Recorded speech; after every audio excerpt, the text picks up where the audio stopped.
अस्सलाम वालेकुम everyone. MD cat का पेपर पीएमसी के ऑर्डर के मुताबिक इस दफ़ा यूएचएस ने कंडक्ट करवाया।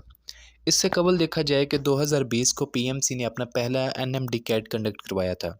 इसके बाद 2021 में पीएमसी ने ऑनलाइन टेस्ट लिया था, जिसमें बहुत सारे ब्लंडर्स किए गए और हज़ारों की तादाद में स्टूडेंट्स ने इसके अगेंस्ट प्रोटेस्ट भी किए। इस दफ़ा पीएमसी ने ये टेस्ट कंडक्शन का काम प्रोविजनल यूनिवर्सिटीज़ को सौंप दिया है और इस सारे अमल से ये लगता है कि पीएमसी ने खुद को इस सारी झंझलाहट से दूर रखा है। इस दफ़ा जब एमडी कैट का पेपर कंडक्ट करवाया गया तो पेपर के फ़ौरन बाद ही स्टूडेंट्स की तरफ से शिकायत आना शुरू हो गईं,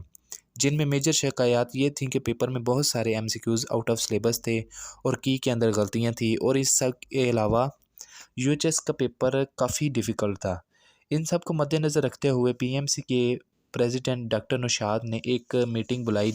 और इस मीटिंग बुलाने का मेन मकसद ये था कि एमडी कैट के पेपर का पोस्ट एनालिसिस किया जाएगा। लेकिन जब ये मीटिंग ख़त्म हुई तो पीएमसी की तरफ से एक नोटिफिकेशन सामने आया, जिसमें उन्होंने कहा कि एमडी कैट का रिज़ल्ट 1 हफ़्ते के अंदर जारी कर दिया जाएगा और अगर क्वेश्चन पेपर के अंदर कोई गड़बड़ हुई तो इसके ग्रेस मार्क्स स्टूडेंट्स को दिए जाएंगे। लेकिन कुछ देर बाद ये नोटिफिकेशन डिलीट कर दिया गया और एक नया नोटिफिकेशन सामने आया, जिसमें कहा गया कि एमडी कैट का रिज़ल्ट 1 हफ़्ते में जारी कर दिया जाएगा और पेपर का पोस्ट एनालिसिस कर रहे हैं और इसके बाद भी कोई किसी किस्म की क्यूरीज़ हुई तो मुतलका एडमिटिंग यूनिवर्सिटी से रब्ता किया जाएगा। यानी इसमें पीएमसी ने अपना मौक़िफ़ तब्दील कर दिया और पिछले नोटिफिकेशन में उन्होंने कहा था कि ग्रेस मार्क्स दिए जाएंगे ऐसे तमाम सवालों के जिनमें क्यूरीज हैं, लेकिन दूसरे नोटिफिकेशन में इन्होंने वो वाली स्टेटमेंट को रिमूव कर दिया और रिज़ल्ट के हवाले से और मुतलका एडमिटिंग यूनिवर्सिटीज़ के हवाले से रब्ता करने वाला सेंटेंस वैसे ही रहने दिया। आखिर पीएमसी को पुराना नोटिफिकेशन डिलीट करने की ज़रूरत क्यों महसूस हुई और एक नया नोटिफिकेशन जो कि इससे बिल्कुल मुख्तलिफ है वो जारी करने की ज़रूरत क्यों पड़ी?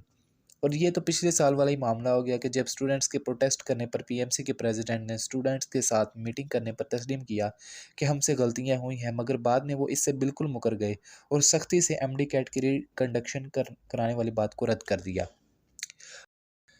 अब बात ये है कि क्या यूएचएस अपने ब्लंडर्स को तस्लीम करती भी है या नहीं और इसके बरक्स स्टूडेंट्स को ग्रेस मार्क्स देती भी है या नहीं, और बाकी जो यूनिवर्सिटीज़ हैं वो अपने एमडी कैट के पेपर में ब्लंडर्स को तस्लीम करते हुए स्टूडेंट्स को ग्रेस मार्क्स देते हैं या नहीं। मेरे ख़्याल से